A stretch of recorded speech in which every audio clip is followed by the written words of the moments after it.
है, पेपर तो एक बार लीक नहीं होती है ना, पेपर तो हर बार लीक होती है। ये प्रोटेस्ट तब तक जारी रहेगी जब तक वो रिजाइनेशन अपना नहीं देते हैं। ये धर्मेंद्र प्रधान जो उड़ीसा से आते हैं, उड़ीसा की हालत इतनी बेकार है, वहाँ की जनता से आप बात करेंगे, वहाँ की जनता रो रहे हैं। वहाँ यूनिवर्सिटी ऑफ दिल्ली में अपना ग्रेजुएशन कर रही हूँ, आप बिहार की हालत जाके देखो, वहाँ पर भी जो एजुकेशन मिनिस्टर है, जो बीजेपी की सरकार है, वो बोल रहे हैं लड़कियों को पढ़ाना ही क्यों है, हिंदू मुस्लिम करके लड़वा के ये वोट लेते हैं। प्रोटेस्ट कर रहे हैं आप लोग, क्यों करना पड़ रहा है दूसरी बार?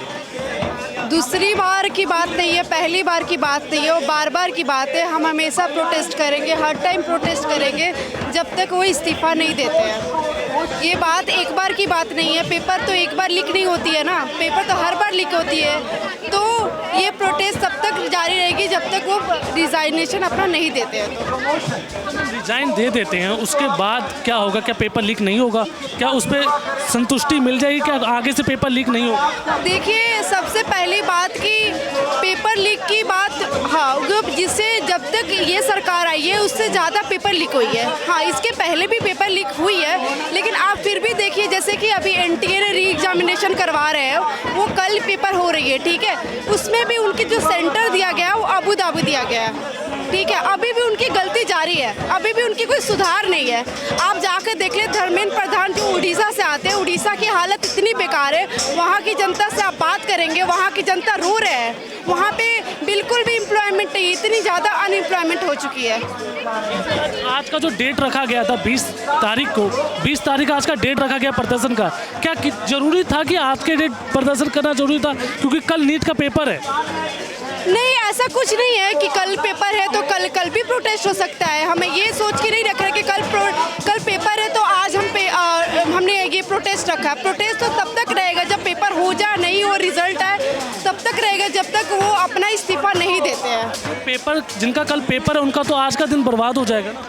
नहीं है, ऐसा नहीं। हाँ, ठीक है, वो आज का उन्हीं के लिए तो हम लड़ रहे हैं ना, ताकि आज हम यहाँ पे खड़े हैं, लड़ रहे हैं, तो ताकि उनको हिम्मत मिल रहा है, वो कल जाकर वो पेपर देंगे। तो चीज़ें बोल रहे हैं कि आवाज़ उठा रहे हैं लोग कि बस टाइम बर्बाद कर रहे हैं, बच्चों को जानबूझ के टाइम बर्बाद हो रहा है जिससे बच्चे के रिजल्ट खराब आएगा। ऐसा कुछ नहीं है, कोई बच्चों का टाइम बर्बाद नहीं हो रहा है, ठीक है। अगर इतना उन लोगों का वो होता तो पहले पेपर लीक ही नहीं होता। हम बेवकूफ़ थोड़ी है कि हम यहाँ पे आके बैठे हुए हैं। इस्तीफा के बाद आगे इस पार्टी की विजन क्या होगा? आगे किस पार्टी क्या करेगी?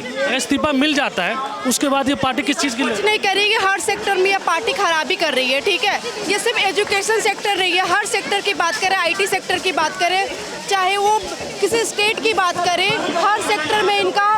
मैं बताना चाहती हूँ, मैं बिहार से हूँ और मैं यहाँ पे यूनिवर्सिटी ऑफ दिल्ली में अपना ग्रेजुएशन कर रही हूँ। आप बिहार की हालत जाके देखो, वहाँ पर भी जो एजुकेशन मिनिस्टर है, जो बीजेपी की सरकार है, वो बोल रहे हैं लड़कियों को पढ़ाना ही क्यों है। मोदी जी तो है, मोदी जी तो है, ये कौन सी आप एजुकेशन मिनिस्टर ऐसे बयान दे, तो आप क्या बताना चाहते हो? वो एजुकेशन मिनिस्टर कह रहा है कि लड़की को पढ़ाना है क्या है, घर में रहे।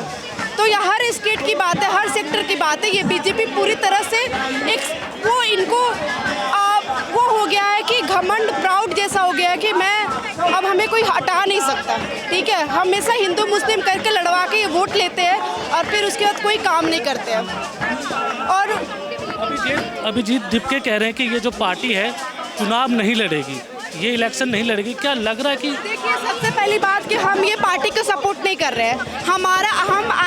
वी आर फ्रॉम आइसा, ठीक है। आइसा एक ऐसी ऑर्गेनाइजेशन है जो डे 1 से अपने चीज़ों को लेकर लड़ती आई है। देश दुनिया की कोई भी चीज़ें खराब हुई उस पर लड़ती आई है, चाहे वो ग्राउंड लेवल पे हो, चाहे यूनिवर्सिटी लेवल पे हो, चाहे ये जंतर मंतर पे हो।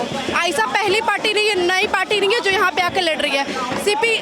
ये कॉकरोच जनता पार्टी के क्या प्रोपेगेंडा है, क्या इनका आइडियोलॉजी, आगे चल के चुनाव लड़ेगी, कौन सा पार्टी सपोर्ट कर रही है? हम इनको सपोर्ट नहीं कर रहे हैं, हम अपना मुद्दा लेके बैठे हैं यहाँ पे। आप अपने मुद्दे से आए, आप इनका सपोर्ट नहीं। आपको लगता है कि मोदी जी जिस पद पे बैठे हुए हैं उनके अलावा कोई और होना चाहिए वहाँ पे?